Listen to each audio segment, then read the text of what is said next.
일타 강사가 시원하게 짚어드리는 우리 정치판의 흐름, 일타 박성민 정치 컨설턴트 박성민 대표와 함께합니다. 어서 오십시오.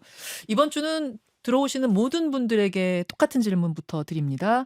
지난 주말 국회 탄핵소추안 가결, 그 통과 쭉 보시면서 한 줄 평 붙어주시죠. 하여튼 뭐 불가피하게 통과될 수밖에 없었던 상황이었다고 저는 봅니다. 예. 통과되는 게 어떻게 보면 순리였다. 예. 그건 예. 뭐 대통령이 12월 7일 날 했던 담화를 스스로 뒤집고 굉장히 강경한 담화를 12월 10일 날 냈고 예. 그것을 이제 한동훈 대표가 이건 내란 자백이다 이렇게 규정을 했기 때문에 탄핵은 뭐 불가피했다고 봅니다. 뭐 숫자 갖고 뭐 얘기하지만 그건 뭐 그날 통과될 가능성이 매우 높았다고 봅니다. 이게 이제 정치평론 코너잖아요, 우리가. 그러니까 본격적으로 지금의 정치판을 한번 좀 들여다보겠습니다. 들여다보죠. 먼저 국민의힘으로 가야 될 것 같습니다. 한동훈 대표 취임한 지 불과 146일 만에 아웃됐습니다. 이 형식은 사퇴였지만 사실상은 축출 아니에요? 쫓겨난 거죠. 예. 쫓겨난 거죠. 근데 제가 그 장면을 보면서 딱 떠오른 게 뭐였냐면 박성민 대표가 늘 이야기하시던 게 있어요. 윤석열 대통령하고 한동훈 대표는 공동체, 운명 공동체처럼 움직일 수밖에 없다. 한쪽이 무너지면 다른 한쪽도 무너질 거다. 공멸할 수 있다는 거 항상 생각하면서 움직여야 된다.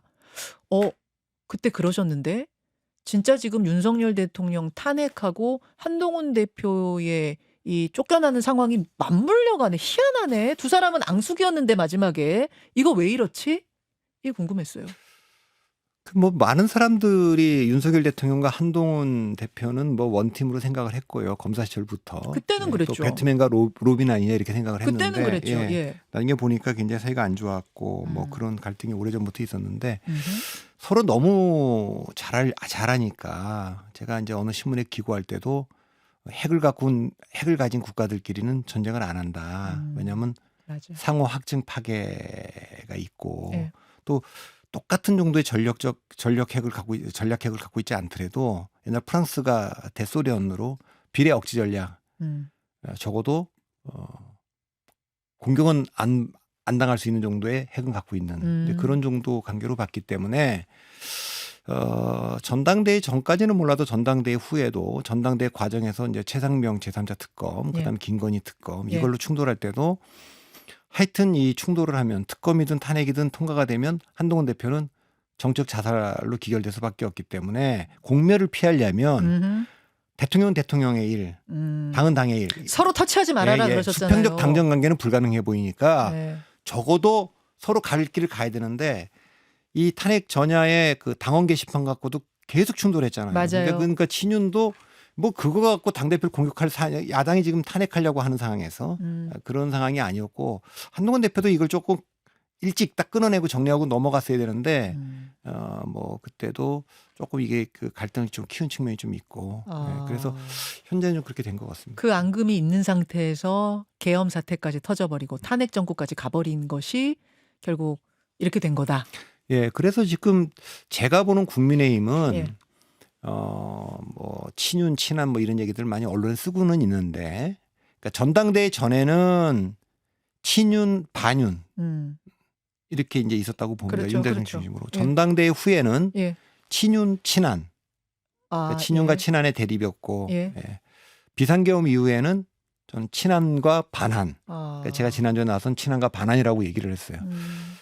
지난 주말에 탄핵 이후에는 전 친윤과 친한 모두 급속히 소멸 중이라고 봅니다. 친윤도 친한도 다요? 예, 소멸 중이라고. 아니 한동훈 대표가 축출됐다지만 친윤계는 당을 장악한 거 아니에요? 저는 그렇게 보이지 않고 친윤 비상계엄을 하고 내란죄 수사를 받고 있는 피의자인데 대통령이 친윤계가 있을 리가 없죠. 그러니까 요 비상계엄 이후에는 반환이 됐다가 지금은 그냥 그래서 그 민주당은 탄핵 이후에 굉장히 구심력이 더 강해졌고 이제 이재명 대표 중심으로 국민의힘은 구심력이 급속히 약화됐습니다. 그게 구심력이 없기 때문에 지금 정통성이 없고 법적 권한이 없는 중진회의라는 모임에서 모든 걸 결정하고 있어요. 그러니까 원내대표는 권성동으로 가자. 비대위원장은 원내에서 하자. 다선 중진으로 하자.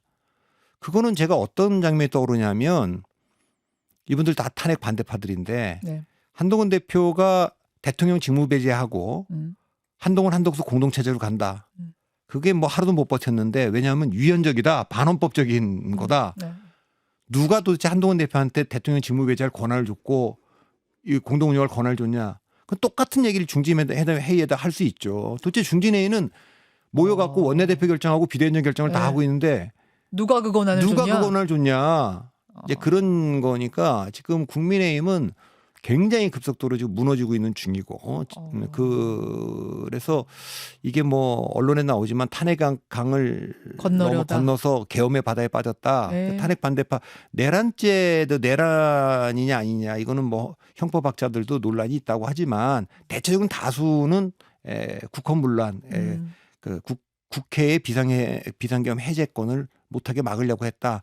이러는 중인데도 지금 그거 옹호하는 분들이 지금 중진들 중에 많고 그분들이 지금 이 모든 걸 끌고 가고 있으니까 하여튼 뭐 전 지금은 이제 친윤이나 친한은 급속히 해체되고 있고 원래 그분들은 우리가 원래 언제부터 친윤이고 친한이냐 원래 이 당의 주인이다. 네, 그렇게 그 이제 얘기하시죠. 그런 중진 모임은 원래 이 당의 주인으로서 지금 네. 모이고 있는 거지 친윤이다 친한으로 보이지는 않습니다.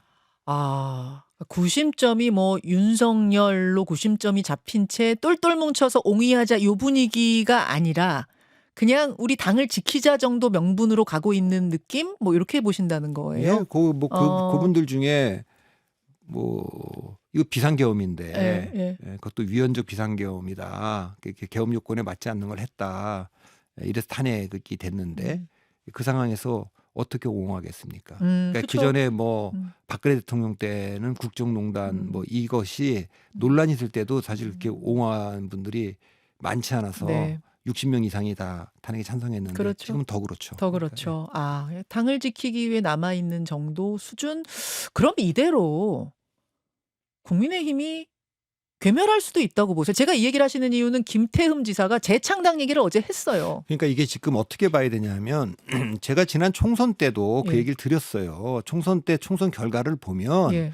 2020년 미래통합당하고 비슷하게 나온 것처럼 보이지만 미래통합당이 아니라 자유한국당으로 돌아가는 것으로 보인다. 그러니까 그게 이제 그 한국보수정당의 가장 암흑기인데 2017년 탄핵 이후에 2017년 그 대선 대패, 네. 2018년 그 지방선거하고 2020년 총선은 뭐 헌정사상 그런 대패가 없을 정도의 대패입니다. 네. 그리고 3번 연속 질 때 그게 뭐 그전에 안 쓰던 용어인데 뭐 보수 유튜버들이나 뭐 이를테면 태극기 부대다 이런 분들이 자유우파 그런 말 했었죠.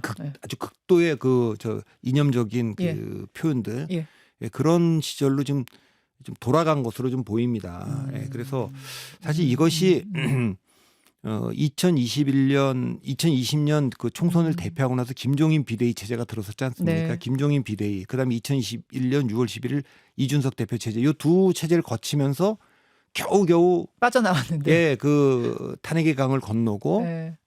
보수 유튜버들하고 태극기 부대하고 절연하고 그렇게 해서 2021년 4월 7일 그 재보궐선거, 2022년 대통령 선거, 지방선거까지 이겼는데 이 국민의힘 승리를 했던 국민의힘에서 지금은 그 미래통합당 수준도 아니고 자유한국당 그 뭐 한교안 대표, 뭐 홍준표, 황교안 대표가 이끌었던 거기까지 회귀한 지금 거예요? 거기까지 회귀를 해 있기 때문에 분출할 겁니다. 지금 이 중진회의는 그러면 지금 비상계엄하고 탄핵을 당한 입장에서 탄핵 반대파들이 주도하는 당으로 조기 대선이 오면 승리할 수 있겠냐.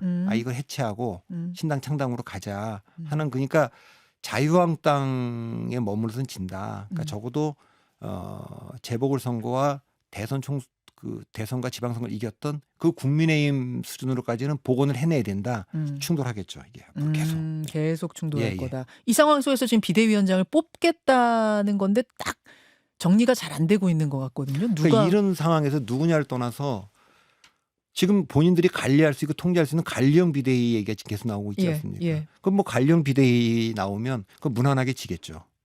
무난하게 지겠죠. 그리고 혁신형 비대위가 나오면 어쨌든 자기들 중진들의 역할은 좀 공간은 좀 축소되겠지만 승리 가능성은 높아지겠죠. 당을 뜯어고치고. 윤석열 대통령 이후에 중진들 친윤들이 한 게 뭡니까? 100% 당원 투표로 가야 된다. 당대표 그렇게 뽑자 그런 거 아닙니까? 네, 네. 그렇게 뽑은 결과가 아주 폭망으로 왔잖아요. 이건 다 예견됐던 거 아닙니까? 많은 사람들이 얘기했던 거예요. 민심과 멀어져서 윤심이 당심이고 당심이 민심이다. 이렇게 온 거란 말이에요. 맞아요. 그러면 아까 말한 4.7 재보궐선거 승리가 반격의 출발점인데 오세훈 시장, 박형준 시장이 서울시장, 부산시장 될 때 아닙니까? 네, 네. 그때 오세훈, 안철수 후보 단일은 어떻게 했습니까? 100% 민심으로만 했습니다. 그랬었죠. 100% 민심으로 한 거예요. 그랬었죠. 그렇게 그 얘기는 뭐냐? 너무나 위기이기 때문에 당심 이런 거 없다. 완전 민심에 반응하는 당으로 가자. 이렇게 해갖고 승리를 한 거 아닙니까? 그 정도 혁신이 나와야 되는데 그 이상의 혁신이 지금 필요한. 비대위원장 관리형으로 뭐당 안에서 이렇게 하자 이런 식으로 가다가는 이거는 그냥 뭐 소리 없이 그렇죠. 망할. 그 국민 다 물론 여전히 네. 그 기대고 있는 거는 아니 어차피 다음 조기 대선이 와도 이재명이냐 아니냐, 이재명은 대통령 자격이 있느냐, 이재명에 대한 그걸 물을 선거로 되겠지만 그러나 지금 국민의힘의 위기는 뭐냐면 바깥에 개혁신당이라고 하는 또 제3지대가 이미 나가 있지 않습니까? 네네. 그러니까 그거를 다 포괄하지 못하면 거기는 아무래도 젊은 층들과 중도 보수층의 지지를 많이 받는데 지난 대통령 선거 때는 아무래도 윤석열 대통령 후보를 찍었던 표가 더 많이 모였는데 그 표까지 다 하나가 돼도 해볼까 말까인데 이게 분열돼 있는 상황에서 여기서 그 혁신이 없으면 그 실망한 분들은 오히려 그 민주당이 아니어도 제3지대로 가겠죠. 네, 그런 상황이기 때문에 지금 비대위원장을 그 몇 명이 모여서 자기들끼리 그냥 누구누구로 하자. 이렇게 하는 것은 민심과 네. 굉장히 멀어지는 길이라고 봅니다. 그렇게 보시는군요. 그렇게 보시는군요. 한동훈 대표는 그런 의미에서 이제 당을 개혁하겠다 하면서 새로운 인물로 굉장히 민심에 특히 지지를 많이 얻어서 당선이 된 거 아닙니까? 대표에. 근데 왜 한동훈 대표는 이렇게 축출될 수밖에 없었나? 요 이유 하나 궁금하고 앞으로 그러면 이 인물의 정치 인생 끝난 건가? 뭐 어떻게 되는 건가? 행보 궁금합니다. 한동훈 대표가 그 대표는 그만뒀지만 총선 때 또 전당대 때 가고자 하는 방향은 전 맞았다고 봅니다. 민심 중심으로 가고 국민 눈높이에 따라 해야 된다. 이건 다 맞는 얘기인데 두 가지 문제가 있습니다. 하나는 윤 대통령과의 관계. 그러니까 그 비대위원장이나 당대표를 뽑을 때 기대했던 거는 야, 이건 문제의 본질이 지금 저 윤석열 대통령과 저 친윤이니까 당신은 좀 다른 노선. 그건 방향을 제대로 잡았어요. 민심. 그러나 또 하나. 아니 지금 윤 대통령과 김건희 여사가 생각을 안 바꾸면 이건 이 정권은 어렵다. 그런데 당신이 가서 좀 바꿔라. 아무 말 비서실장도 당대표들도 못한다고 하니 당시 특수관계라고 하니까 좀 해라. 그걸 이제 비대위원장 때도 기대한 거고 전당대도 그 당심에는 그것도 들어있었다고 봅니다. 그런데 이제 지나친 차별화, 그러니까 대통령 지지율이 낮은 상태에서 야당이 탄핵을 하겠다고 하는데 뭐 특검이라든가 이런 식으로 얘기하는 것이 약간 그 정치력의 부조. 그리고 이제 역시 민주적 리더십, 그러니까 의사를 모을 때 친한계까지도 마지막에 그 탄핵 과정에서 보면 상당히 그 이탈하는. 이번 비상계엄과 관련돼서도 보면 조금 정책으로는 단정적이고 규정적인 말을 좀 빨리 했어요. 그러니까 비상계엄 때도 제일 먼저 위법 위헌적 비상계엄이다. 그다음에 정상적 판단할 수가 없기 때문에 대통령은 조속히 직무정지를 시켜야 된다. 그리고 다마도 저건 내란 자백이다. 그 결론은 탄핵일 수밖에 없는 거 아니겠습니까? 그러니까 탄핵으로 가는 과정에서 그런 면에서 보면 유승민 전 의원이나 안철수 의원이나 한동훈 대표나 전체적으로 이 당이 가야 될 방향 이거에 대해서는 저는 중도지향적이고 민심지향적이고 이건 더 맞는 말이라고 봅니다. 혁신의 방향도. 다만 그걸 만들어낼 수 있는 민주적 리더십과 정치력의 부재 이것이 당원들의 동의를 지금 못 받고 있다고 하는 거. 그러니까 당원들이 굉장히 좀 지나치게 강경 보수적으로 좀 구성되어 있다. 그룹 좀 폐쇄적이고 배타적이다. 그런 측면이 분명히 있지만 그걸 넘어서는 리더십을 못 보이고 있는 것도 분명하죠. 방향은 그 방향이 맞는데 그걸 당원들의 의견 다 모아서 설득해내서 끌고 갈 수 있는 힘, 그걸 다른 말로 정치력, 그 부분에서 부족함을 보였다. 그렇게 정리하시는 그거는 거군요. 뭐 뭘 하겠다가 중요한 게 아니라 어떻게 하겠다. 해서 네. 이 어떻게는 결국 리더십의 문제거든요. 뭘 하겠다고 하는 거는 음. 쉬운 얘기죠. 음. 당연히 어떻게 가야 되고 선거 이기려면 어떻게 된다는 건 맞지만 그렇게 그럼 앞으로는 이제 어떻게 될 건가? 146일 정치하고 이분이 정치를 떠날 건가? 그렇게 보지는 않잖아요. 마지막에 끝나면 가면서 지지자들에게 한 이야기도 나는 포기하지 않습니다. 이런 이야기도 했고요. 한동훈 대표는 정치하려고 들어온 것 같고 네. 이게 지금 이 상황에서 바깥으로 나가봐야 신당 창당이나 이렇게 해봐야 공간이 별로 없지 않습니까? 예. 그럼 이 당에서 경선을 해야 되는데 굉장히 지금 떨어지고 있지 않습니까? 계속 추세적으로 지지율이. 지지율이 떨어지고 있고 지금 탄핵을 사실상 주도했기 때문에 가슴 탄핵 찬성파와 반대파를 다 묶어낼 수 있는 후보냐 당 이런 안에서. 것 때문에 그래서 과연 대선 출마를 할 수 있는지 아니면 출마하더라도 경선 참여하더라도 승리할 수 있는지 이거는 지금 이 탄핵 이후에는 캐스천 마크가 붙는 거죠. 박 대표님도 모르시겠어요. 어떻게 할지? 양계 속이에요. 한동훈 대표 행보는? 한동훈 대표가 어떻게 할 거냐라는 거는 저는 제가 지난번 전당대회 나올 때도 네. 책임 있는 분으로서 전당대 출마 명분은 없기 때문에 네. 나온다면 나는 대통령 선거 안 나갑니다. 2027년 대선에는 안 나갑니다. 제가 당대표 나오는 건 두 가지 때문입니다. 하나는 민주당이 더 이상 지지 않는 정당 만들겠다. 또 하나는 윤석열 대통령 탄핵 맞겠다. 이 두 가지 선언하고 했었으면 어땠을까. 그리고 이번에도 탄핵 정국이 왔을 때 저는 이 탄핵만 막아낸다면 저는 뭐 대선에 나가지 않겠습니다. 길게 좀 보고 했다면 어떻을까. 결정적 장면 하나 있죠. 그 대통령이 12월 7일 담화에 네. 나와서 여러 번의 담화 중에 가장 온건했던 담화인데 법적 정책 책임지겠다. 국민께 사과도 하고 제 임기까지 포함해서 그 모든 것 당에 일임하겠다. 예. 바로 그 순간인데 그 당에 일임하겠다고 한 그 순간에 바로 한동훈 대표가 나와서 대통령 헌법적 공백도 해소하고 야당도 동의하고 민심도 수용할 수 있는 세 가지가 있다. 즉각 하야. 이건 대통령이 지금 안 한다 그런다. 그럼 남은 건 탄핵과 거국내각인데 탄핵보다는 거국내각을 던졌으면 어땠을까? 거국내각을 그때 던졌으면 어땠을까? 예, 여야 함께 가는 거국내각. 거국내각이지만 정확히 표현해야죠. 민주당이 즉각 총리를 지명하고 그 총리가 제2의 그 계엄을 맡게 해서 국방부 장관, 행안부 장관, 법무장관을 맡는 거국내각을 만들자. 긴급 이재명 대표의 회담을 제안한다. 그러니까 총리하고 당하고 총리하고 나하고 둘이 가는 게 아니라 거국내각을 민주당한테 주도권을 넘겨줬어요. 그 이야기 잠시 후 유튜브로 좀. 자, 라디오 청취자들과 인사 나누고 유튜브로 조금 더 이어가겠습니다. 박성민 대표 바쁘신 와중에 오늘도 이렇게 시간 내주셔서 감사합니다.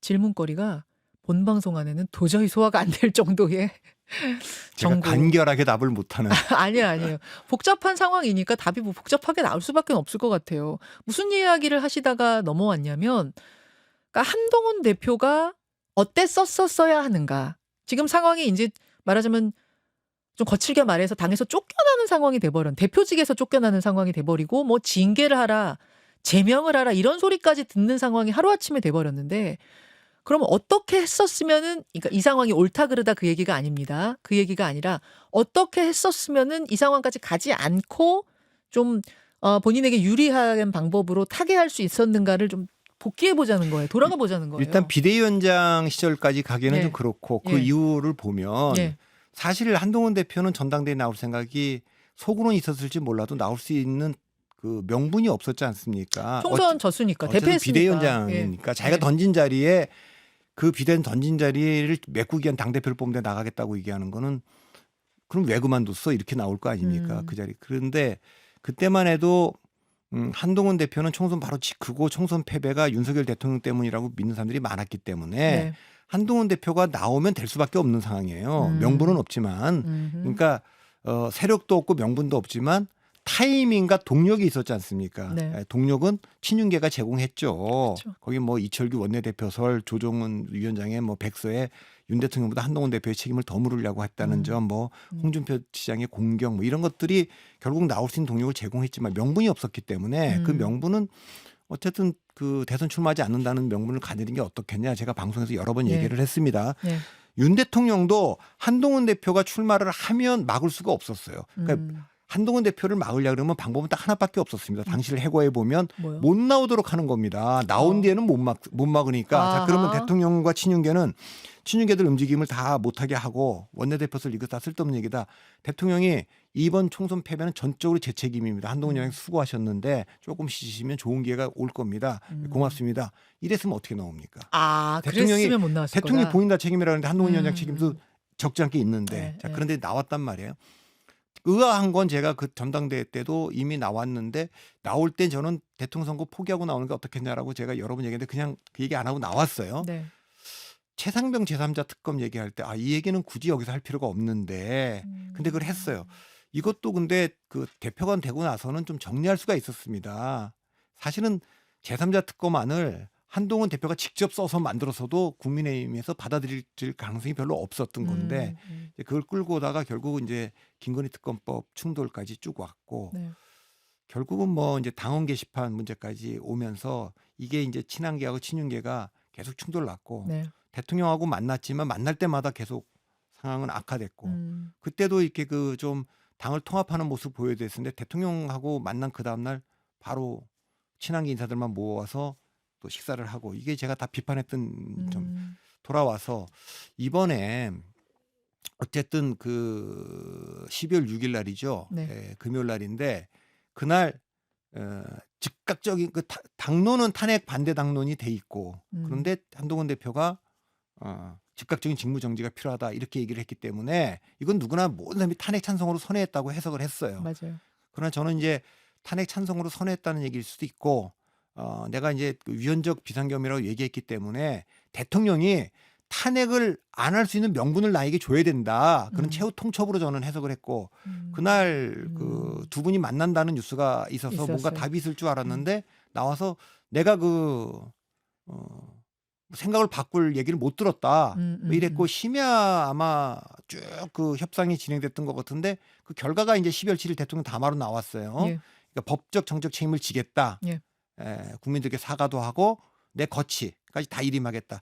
이랬을 때 그때 그 한동훈 대표가 생각해야 되는 건 뭐냐면 헌법적 공백을 해소하고 그러니까 그 전부터 계속 그 위헌적 비상계엄이었고 직무정지해야 되고 이렇게 얘기를 했기 때문에 탄핵은 불가피했는데 탄핵이 아니고 그 두 가지를 만족시킬 수 있는 방법이 또 있었죠. 즉각하야. 네. 이건 대통령이 안 한다. 네, 이렇게 네. 된 거고 남은 건 거국내각인데 거국내각이라는 건 헌법적 공백을 메꾸려면 전국을 주도하는 총리를 민주당이 지명하고 그다음에 그 총리가 뭐 비상계엄 같은 걸 못하도록 행안부 장관, 국방부 장관, 법무부 장관을 다 민주당이 맡고 다 민주당 맡아라. 이걸 하기 위한 긴급 회담을 이재명 대표한테 제안하고 만나자. 그러면 받아들일 가능성이 거의 없지 않습니까? 아니 그러니까요. 한한 커플 한덕수 한동훈 두 사람이 하겠다 말고 민주당 당신들한테 주도권 드릴 테니까 거국내각 합시다라고 제안했다고 한들 저는 민주당이 안 받았을 것 같은데요. 안 받는 건 두 가지 이유입니다. 첫째는 이재명 네. 대표로서는 시간을 땡겨야 되는데 지금 시간과의 싸움인데 그거는 너무 시간이 걸리는 거니까 안 받을 겁니다. 네. 두 번째 민주당 그 지지층들 민주당은 강성 지지층들을 설득을 못 할 거예요. 거기서는 요구가 딱 두 가지. 즉각하에 아니면 탄핵이지. 그치. 거기 무슨 거국내각이 있겠습니까? 네, 그거 안 받을 거 뻔한데 근데 왜 그걸 제안을 자, 그렇게 했었어야 됐다 던져놨으면 그러세요? 두 가지를 던지면 예. 두 가지 효과를 얻을 수 있습니다. 뭐요? 민주당은 안 받겠지만 예. 적어도 탄핵 부결 당론을 유지할 수 있는 동력을 확보할 수 있었을 거예요. 자, 민주당한테 우리가 이걸 제안을 던져놨는데 이 저 답을 기다려봐야 된다. 그러니까 그 다음날 또 당일날 오늘 12월 7일 이거는 부결시켜야 된다. 이 얘기는 적어도 안철수 의원도 어쩌면 동의했을 수 있습니다. 민주당한테 공을 넘겼으니 얘기를 들어봅시다. 대통령은 다 일임했다. 네, 퇴진하겠다는 뜻도 다 밝혔고 그걸 우리가 하면 이게 헌법적으로 문제가 있으니까 헌법적 공백을 해소를 못하니까 제가 던졌으니까 들여다보자. 그럼 이제 민주당이 안 받을 거고 그날 1차 탄핵안은 부결됐을 겁니다. 그러다 그 다음에도 또 안 받고 탄핵하자고 하면 네. 국민 여러분 보십시오. 민주당의 의도가 대한민국 국정을 정상화시키는 데 있지 않습니다. 이재명 대표의 그 사모니스크를 방탄하고 그다음에 그 조기 대선으로 가려고 하는 거 아닙니까? 이렇게 했다면 두 가지 효과가 있죠.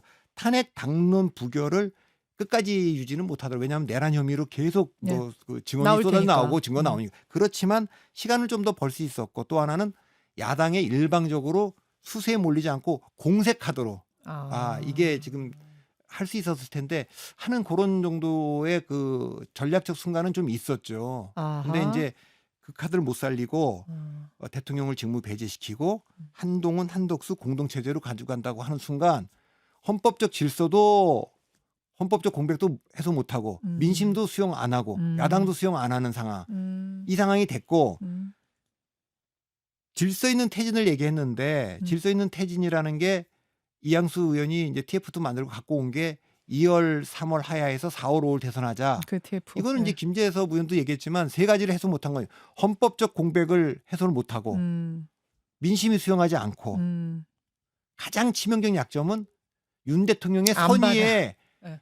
그때 한다는 보장이 없는데 그러니까 이거는 질서도 없고 퇴진도 없는 질서 있는 퇴진 아니 됐으니까 파기가 됐고 그렇죠. 그 순간 한동훈 대표가 꼬인 거죠. 꼬인 거죠. 말은 쭉 보면 탄핵할 수밖에 없는 상황인데 질서 있는 퇴진으로 막아봤는데 그 질서 있는 퇴진이 야당에게 다 던져주는 그 거국내각이 아니라 2, 3월 하야론을 검토했다고 하니까 이거는 뭐 안 되겠다 싶은 거고 그 점에서 그 좀 전략적 사고와 민족 리더십을 발휘 못한 거 아닌가. 그 마지막에 대통령이 그 TF가 만들어 온 거 그게 뭐 옳든 그르든 대통령이 받았다면 그렇게도 갈 수 있었을 텐데 뭐 국민들 지지 여부와 상관없이 근데 그것도 대통령이 걷어차버렸잖아요. 대통령이 생각해서 던져준 건데 TF가. 대통령이 받았더라도 못 갔을 겁니다. 그래요? 왜냐하면 그럼 대통령은 그냥 윤석열 대통령인데 네. 그 이제 국방부 차관도 군 통수권은 윤석열 대통령한테 있다. 미국도 바이든 대통령의 카운터 파트너는 윤이다. 이렇게 얘기를 하고 있기 때문에 헌법적인 것은 탄핵이 가장 그 권한대행으로 넘어갈 수 있는 길이고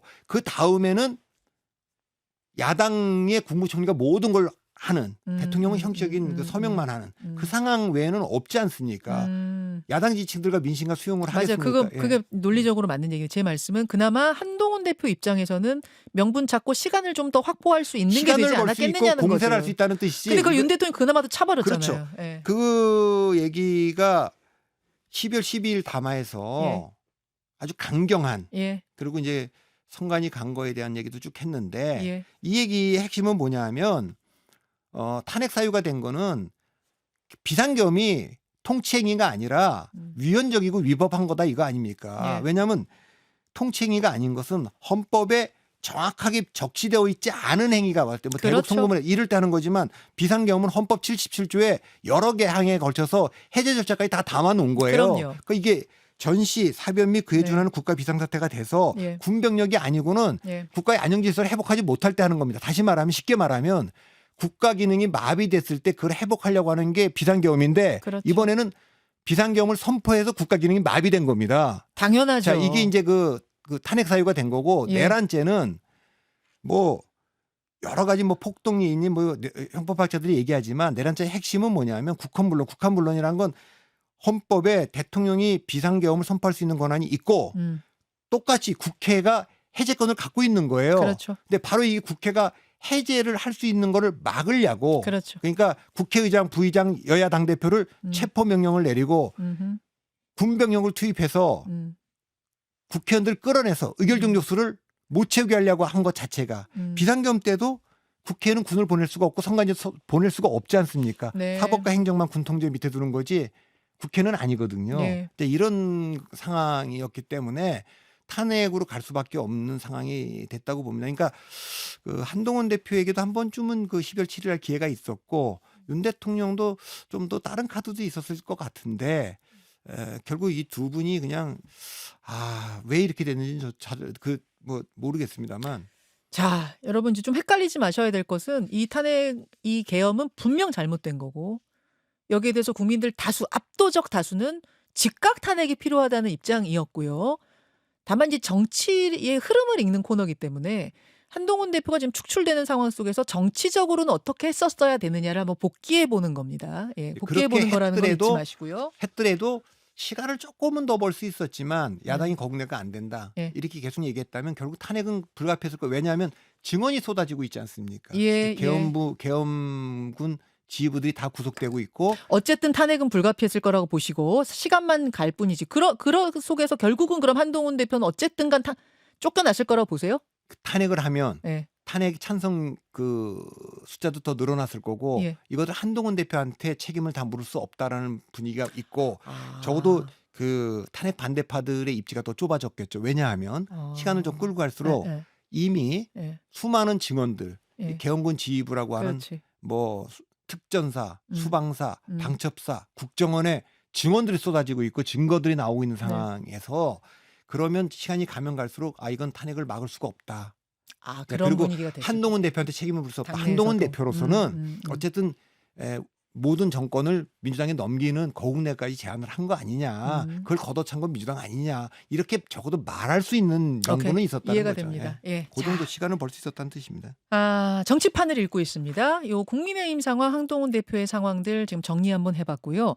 이제 헌재의 시간입니다. 헌재에서 파면 결정이 나면 그게 이제 언제가 될지 모르지만 만약 파면 결정이 나면 조기 대선이 치러져요. 2달 안에 대통령 반드시 뽑아야 됩니다.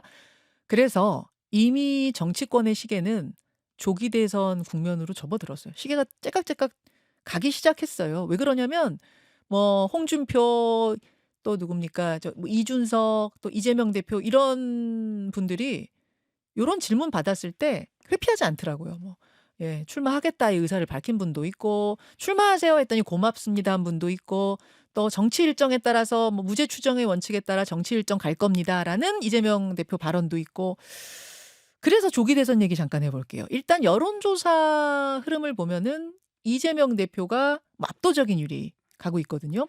이 상황으로까지 쭉 갈 것이냐, 혹은 다른 변수가 있을 것이냐, 혹은 이제 그 뭐 여권 측에서도 후보를 낼 텐데 지금 누가 두드러지게 보이진 않아서 어떤 게 있을까 등등등 짚어보죠. 그거 참 우리가 이제 뭐 비상계엄이나 탄핵이나 뭐 내란죄냐 이런 얘기를 하는 데서 꼭 정치 근데 제가 맡은 역할이 정치를 분석하는 거기 때문에 그렇습니다. 그거 하러 나오신 거니까 제 하겠습니다. 개인적인 생각이야 다 있지만 예. 접어두고 이렇게 된 것 같습니다. 지금 대선 시계는 헌재와 법원에게 달려 있습니다. 네. 헌재가 윤석열 대통령 탄핵 심판을 진행할 거고요. 법원이 선거법과 이중교사 2심을 진행을 할 거기 때문에 네. 이 두 가지에 달려 있다고 봅니다. 이번 대통령 선거는 조기 대선이 된다면 예. 탄핵이 막 인용된다면 그래서 음. 파면된다면 이 대선의 구도는 이재명이냐 아니냐의 단순한 구도입니다. 이게 뭐 이재명 대 뭐 오세훈이다 홍준표다 이렇게 뭐 이런 게 아니고 이재명을 대한민국 대통령을 승인할 거냐 말 거냐의 찬반 투표라고 저는 봅니다. 자, 이재명 찬반 투표다. 찬반 투표다 이렇게 보고 유일한 변수는 예. 이재명 대표의 2심 선고 결과일 거라고 봅니다.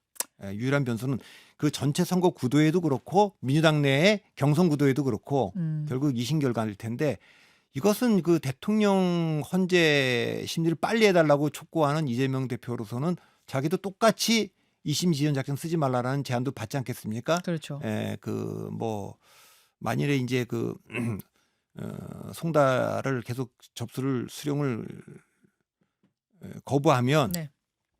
공시송달, 그러니까 온라인상으로 하겠다고 지금 법원이 그러고 있는 것 같은데 그렇게 하고 뭐 안 되면 국선 변호인 해갖고 하겠다고 하면 최대 시간을 끌 수 있는 게 법적으로 한 달 정도로 지금 예상을 하니까 그 다음에는 어쨌든 저 재판의 시기는 돌아갈 거예요. 2심은. 헌재도 지금 뭐 전문가들 헌법학자들이 얘기하지만 그 뭐 헌법재판관 권성동 의원 3명 한덕수 대행이 할 수 있냐. 근데 이건 대통령 몫이 아니라 국회 몫이니까 네. 대다수의 의견은 이건 그냥 형식적 절차다. 네, 할수 이렇게 있다 되고 쪽이죠. 4월 18일 그만두는 두 분은 문재인 대통령이 임명한 분들입니다. 그러니까 그 대통령 몫? 대통령 몫이니까 논란이 있을 수 있기 때문에 헌재도 이걸 가능하면 좀 그 전에 끝내려고 할 수도 있다고 저는 봅니다. 그리고 이제 그 헌법 51조 조항이 있어요. 형법 수사를 같이 받을 때 이걸 중단하는 거를 윤석열 대통령 측에서 요청할 수 있죠. 손준성 검사 탄핵 때 그렇게 했고 탄핵 심판 잠깐 중단하는 중단하는 걸 네. 헌재가 할 수 있고 안 받아들일 가능성이 전 더 있다고 봅니다. 왜냐하면 그 경우에는 이게 지금 탄핵의 사유가 되는지 안 되는지가 조금 좀 아리송할 때 아리까리할 때 그 수사 결과가 좀 나오면 수사 결과 보고합시다. 이런 그럴 건데. 수가 있을 수 있는데 이거는 제가 보기에는 증거 부족이라든가 증언 부족이라든가 이게 판단을 내리는데 저 수사와 상관없이 할 수 있다고 보여지기 때문에 그건 뭐 그렇게 안 하고 그냥 진행할 가능성도 있다고 좀 봅니다. 그러면 네. 뭐 제가 헌법학자도 아니고 형법학자도 아닙니다만 헌재는 4월 18일 이전에 그 결론을 낼 가능성이 전 있다라고 봅니다. 그렇게 되면 뭐 6월 대선이 되거나 5월 대선이 되거나 이렇게 되지 않겠습니까? 장미 대선이네요. 예, 장미 그러면. 대선이 되지 않겠냐. 그 전에 뭐 벚꽃 대선이라는 얘기도 있는데 그건 굉장히 헌재도 부담스러울 겁니다. 그렇게 빨리 대통령 그러니까 2개월 만에 결론 내고 벚꽃 대선 치르는 건 좀 부담스러울 그 거다. 노무현 대통령 때는 단순한 거였지 않습니까? 네, 그렇죠. 그 발언 가지고 한 거고 이건 지금 좀 차원이 다른 얘기이기 때문에 그래서 그렇게 장미 빨리 대선 정도. 예, 그 정도 아닌가 저는 그렇게 보고 예. 그럼 법원도 예. 헌재가 저렇게 빨리 가고 예. 국가의 기능을 빨리 정상화시켜야 된다고 하는데 예. 이 법원 그 2심 항소심을 마냥 늦춰갖고 할 수는 없기 때문에 아. 뭐 이혼 법률 제청 들어와도 헌재로 안 보낼 거고 그냥 바로바로 집행하지 않겠나. 그러면 2심까지는 나올 가능성이 좀 있다. 이재명 대표 선거법 2심. 예, 그런데 그러면 이제 대법원 판결 나올 때까지가 대선 전에 국면이겠네요. 시간이 모자란데 대법원이 이 부담스러운 그 유력 후보를 대선에 못 나오도록 조치를 취할까 그런 요구는 있겠죠. 2심까지 딱 되면 빨리 결론 내라. 빨리 결론 내달라고 요구할 텐데 그때 가면 이제 그 얘기는 좀 있을 겁니다. 그래서 아마 법원도 이거는 유력 대선 후보니까 국민의 판단에 맡기겠다라고 하고 선거를 안 하고 대선을 맞을 가능성도 있고요. 예, 그런 상태에서 민주당도 그러면 이제 국민의힘은 이재명 대표는 대통령 자격이 없다. 이미 피선거권이 박탈된 형을 받은 사람이다. 대법원 판단을 못 받게 한 거는 이재명 대표가 지금까지 그 지연 작전을 썼고 방탄해 왔고 그 결과다.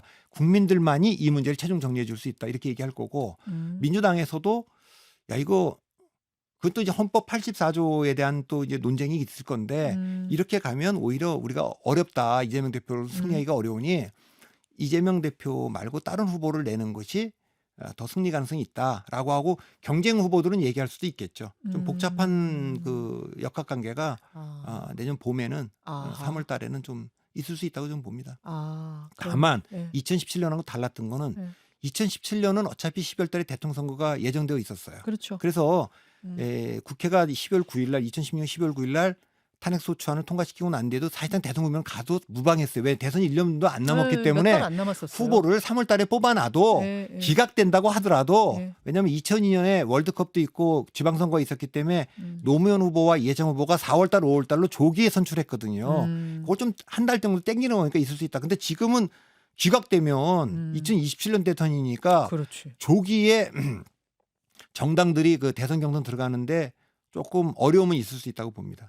그렇더라도 조기 대선 국면으로 가는 건 불가피하고 가장 중요한 첫 번째 포인트 2025년 1월 1일자 모든 언론이 여론조사를 발표할 겁니다. 그 여론조사를 발표할 때 핵심을 보셔야 될 건 누가 지금 그 국민의힘 후보 중에 그 앞서 있냐는 중요하지 않습니다. 한동훈이냐 뭐 오세훈이냐 홍준표냐 앞서 있다고 생각하는 후보들은 별로 중요하지 않고 그럼 뭐가 중요합니까? 가상 대결 이재명 대표 대 한동훈 이재명 대 오세훈 이대훈 대 홍준표에서 누가 가장 경쟁력 있냐에 따라서 1차 승부처 거기서 경쟁력이 더 있는 후보 쪽으로 좀 당심이나 저 지층의 민심이 움직일 가능성은 좀 있기 때문에 1차 승부는 저는 1월 1일자 신문 언론에 나오는 여론조사라고 봅니다. 1월 1일 여론조사에 주목하라 이 말씀이고 이재명 대표의 변수는 이재명 자신 어떻게 보면 이재명 대 이재명. 이재명 대 이재명이죠. 네, 이재명 놓고 이재명이냐 이재명 아니냐를 뽑는 건데 그 아니냐 쪽에 오세훈이 들어갈지 홍준표가 들어갈지 한동훈이 들어갈지 또 안철수가 들어갈지 유승민이 들어갈지 요거는 1월 1일 여론조사를 봐라. 이렇게 정리하면 되나요? 예. 그거는 뭐 이번에 미국 대통령 선거가 트럼프 대 트럼프, 정확하게는 트럼프 대 반 트럼프의 선거였듯이 이번 한국 대통령 선거도 이재명 대 반 이재명의 선거. 이재명을 대한민국 대통령으로 승인할 거냐. 그건 이제 민주당 국민의힘에서는 이런 공격할 수 있죠. 저분은 이미 피선거권 박탈되고 대통령 선거에 나올 자격 자체가 없는 분입니다. 이 공격할 수 있고요. 두 번째는 개혁신당 빼더라도 189석인데 압도적 의석을 갖고 있는 정당과 이재명 대통령의 결합이라는 게 어떤 법안도 그냥 뭐 법안이든 예산안이든 심지어는 뭐 비상계엄이래 이거 아무것도 견제받지 않고 간다. 이거에 대한 두려움. 그다음에 그 공격을 또 이제 국민의힘 하겠죠. 쪽에 가겠죠. 그다음에 이제 이번에 1차 탄핵안 때 보면 부결된 날 탄핵 사유에 음. 외교 기조를 넣었어요. 이건 매우 민주당이 실수했다고 보는데 그 외교 정책의 방향을 예, 예. 탄핵 사유로 넣었단 말이에요. 예, 예. 그 이제 2차 이번에 할 때는 뺐거든요, 그거를. 예. 그러나 이미 들어있는 순간에 아마 국제사회가 상당히 충격을 받았을 거예요. 그러니까 왜요? 이미 이재명 대표는 그러니까 한미일 중심의 이 외교 정책을 비판하면서 이렇게 했기 때문에 실제로 이재명 대표가 2021년에도 대한민국은 사실 친일파와 미군 정예에 세워진 나라라고 얘기해서 한번 그 설화에 휩싸인 적도 있고 뭐 중국에 시시하고 지내면 되지 이런 얘기도 했기 때문에 선거 국면에. 예, 이게 국익에 부합하냐 미중 패권 전쟁 중에 트럼프 대통령이 등장했을 때 국익에 부합하냐 이런 얘기도 나올 수 있고 민주당 내에서는 야 이거 이재명 대통령 되면 비명반명 지방선거 때 공간이 있겠냐 이런 것들이 이제 이재명 대표가 방어해내야 되는 것들일 겁니다. 방어점들. 예. 압도적으로 유리하지만 대선은 이 그 탄핵 이후에 챕터가 넘어가는 거기 때문에 지금 얘기하기는 조금 이르다. 네, 네. 지금으로 봐서는 이재명 대 이재명 싸움이다. 그 상대 쪽에 누가 들어올지는 근데 아예 감이 안 잡히세요? 오세훈, 뭐 홍준표, 뭐 한동훈, 안철수, 유승민 또 누구 있을까? 뭐 김기현, 나경원 이런 분들도 몸을 그거는 뭐 이제 푼다는 이야기도 출마는 다 있고. 있을 수 있겠지만 이제 보면 바깥에 또 이제 제3지대인 개혁신당이 있고 조국혁신당이 있지 않습니까? 네. 그러니까 조국혁신당을 먼저 생각해 보면 네. 민주당은 조국혁신당은 조국 대표가 구속됐지 않았습니까? 네. 구심력이 거의 확 약해졌는데 독자 출마를 할 가능성이 있지만 사실은 그 이재명 대표가 적어도 2심에서 피선거권 박탈령이 나와야 아마 조금 공간이 열릴 겁니다. 그렇더라도 이재명 대표가 출마를 계속 한다고 했을 때 2022년 대선 패배에 굉장히 공격을 당한 분이 누구냐면 심상정 후보입니다. 정의당. 끝까지 출마해서 완주하는 바람에 패배했다. 맞아요. 그 선례가 있기 때문에 조국혁신당도 굉장히 그 포지션 잡기가 어려울 겁니다. 그러니까 친문 후보를 누군가 내세워서 만일에 이재명 대표가 2심까지도 유죄형인데 계속 출마를 하겠다고 하면 누군가를 내세워서 그게 뭐 김동연일지 김부겸일지 김경수일지 알 수 없지만 그런 다음에 후보 단일화 국면으로 들어가자 이렇게 할 수가 있다고 저는 봅니다. 예. 이쪽 보수 진영에서는 개혁신당이라는 당이 있잖아요. 네. 물론 거기도 조홍천 의원 등 민주당에서 온 분들도 있지만 주로 그게 그 이준석 당대표가 나가 있기 때문에 중도 보수층이 있다. 그러면 개혁신당 입장에서 보면 완주할 가능 지방선거와 다음 총선을 보고 지금 기회니까 그 뭐 의미 있는 15% 이상의 득표를 하면 당이 존립할 수 있고 지방선거 때 후보도 얻을 수 있으니까 완주할 가능성이 있고 그 경우에는 국민의힘이 아무래도 타격을 더 받겠죠. 그래서 이제 후보 단일화를 하려고 할 수도 있겠죠. 예. 그걸 잡을까요? 그 손을? 그러니까 그거를 완주할지 후보 단일화할지 또 하나의 그 시나리오는 2021년 그 서울시장 선거를 보면 됩니다. 그때 당 밖에 안철수, 금태섭 이런 분들이 당 밖에서 경선에 참여했어요. 예. 그러니까 그때도 안철수 후보가 김종인 비대위원장은 들어와라 안철수 입당해라.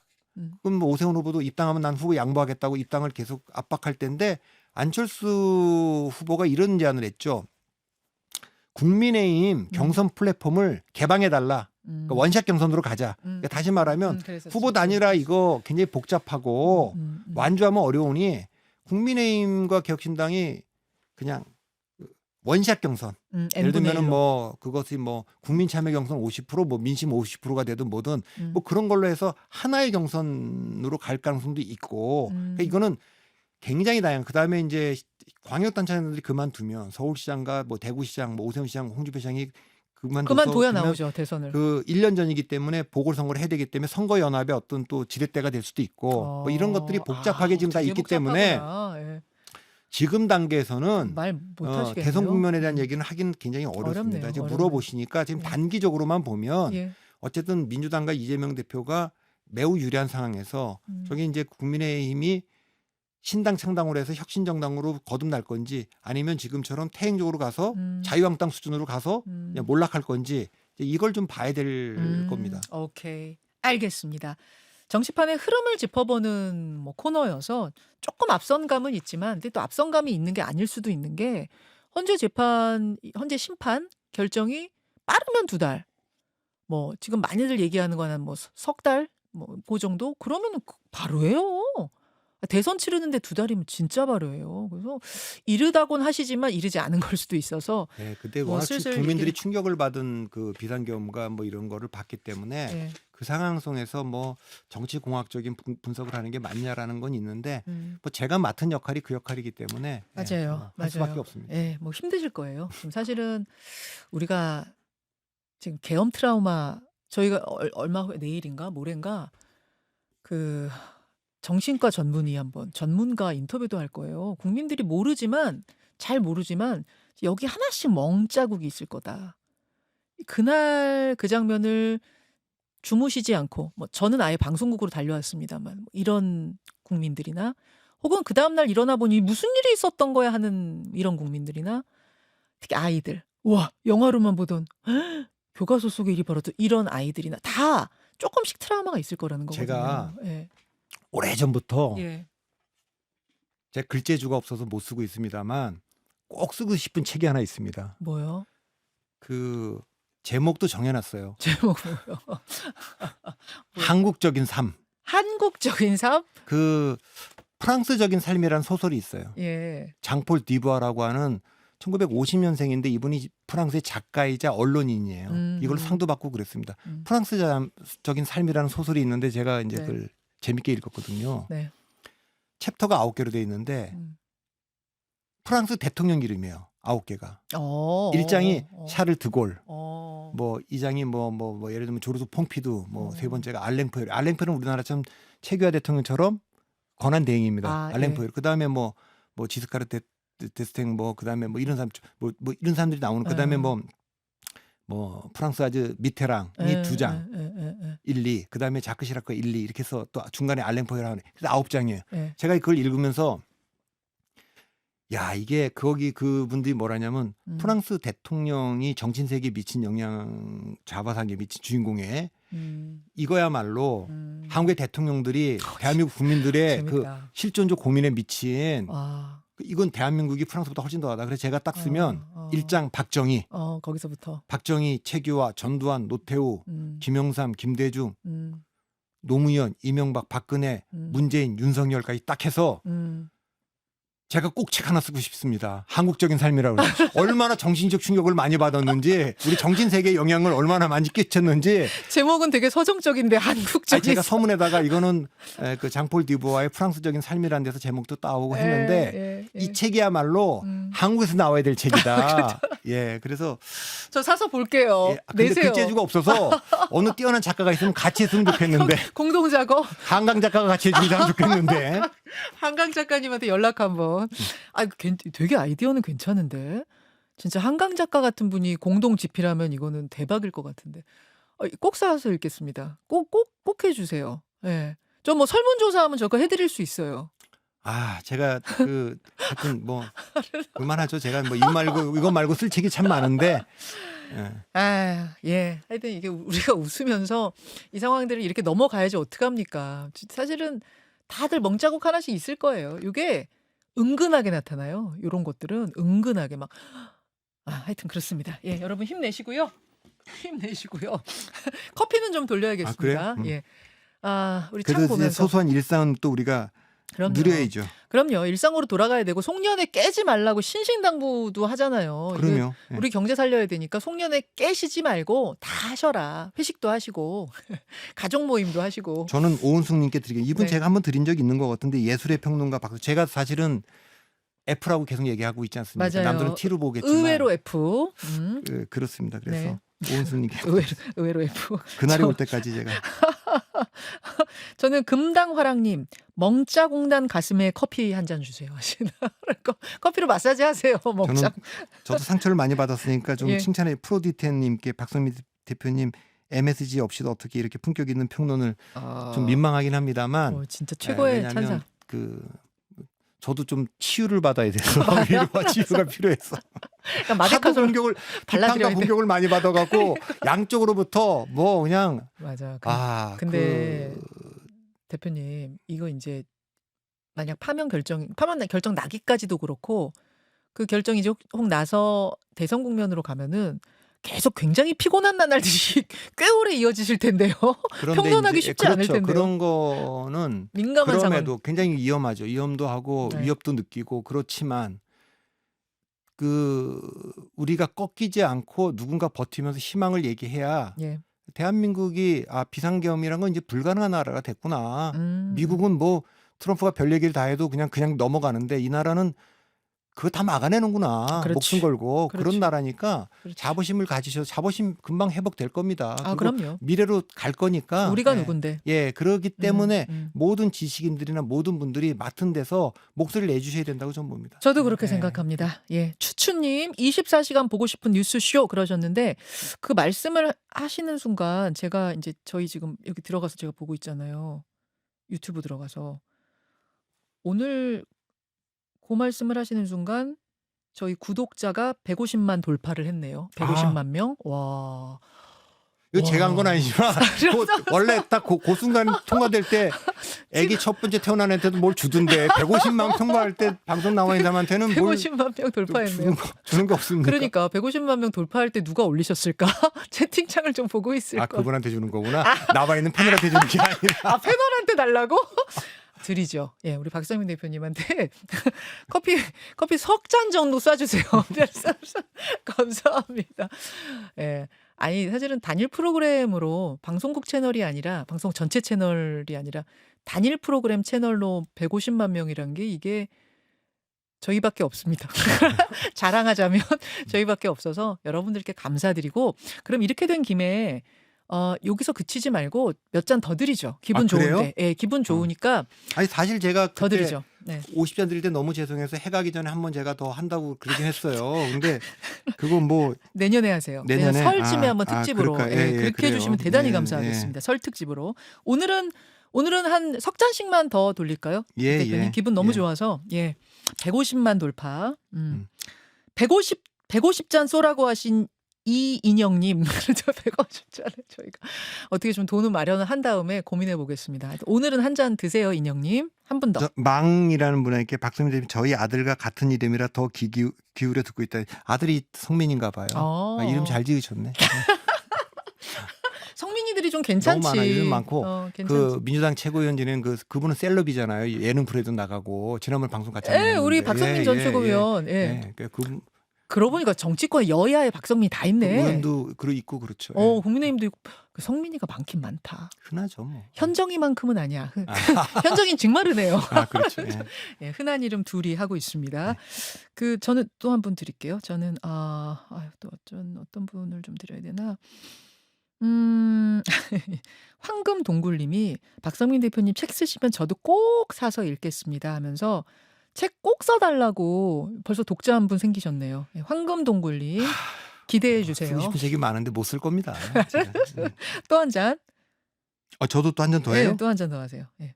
자, 바우시란 분께 드릴게요. 박성민 대표님 너무 상처받지 마세요. 언제나 날카로운 분석 최고라 그러는데 상처는 받는데 제가 잘 견딥니다.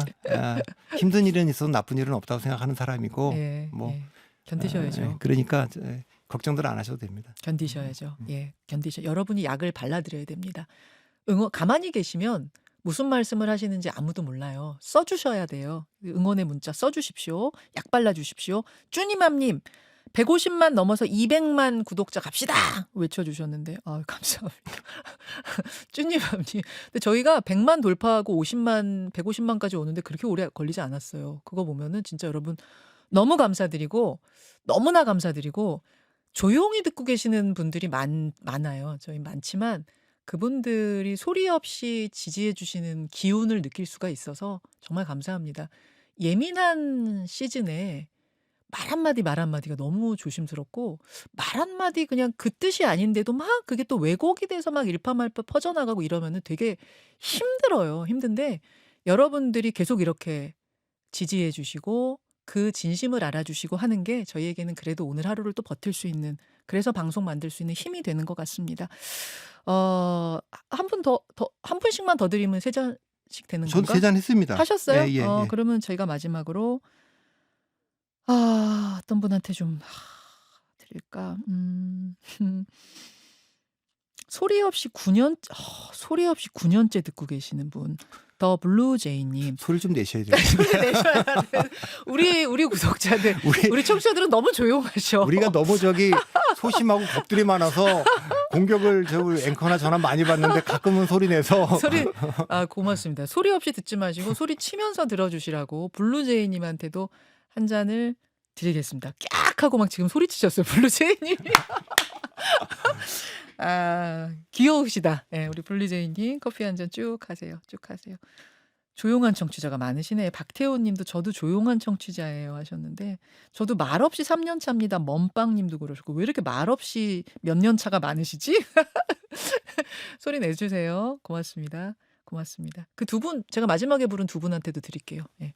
오늘 뭐 기분 좋은 김에 이렇게 쏘고 가죠.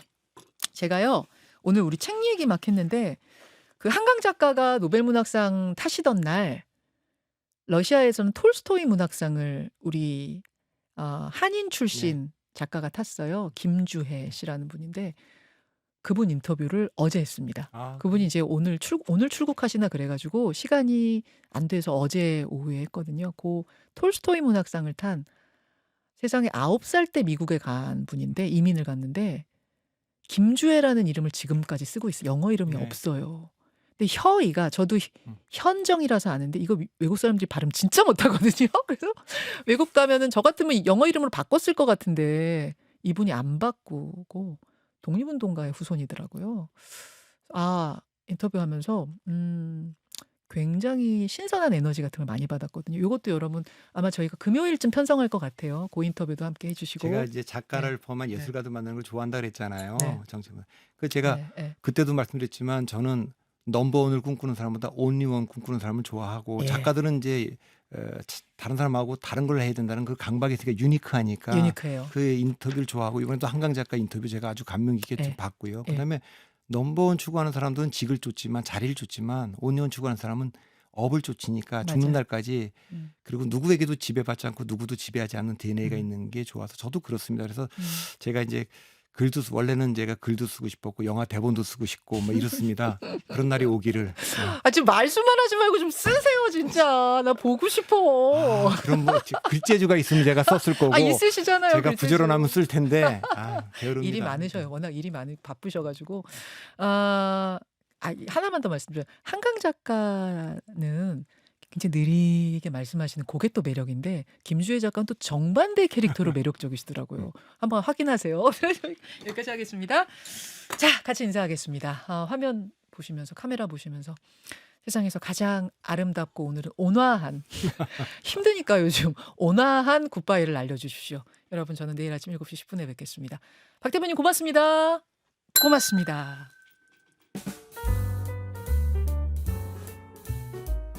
김현정의 뉴스쇼는 시청자 여러분의 참여를 기다립니다. 구독과 좋아요, 댓글 잊지 않으셨죠? 알림 설정을 해두시면 평일 아침 7시 10분 실시간 라이브도 참여하실 수 있습니다.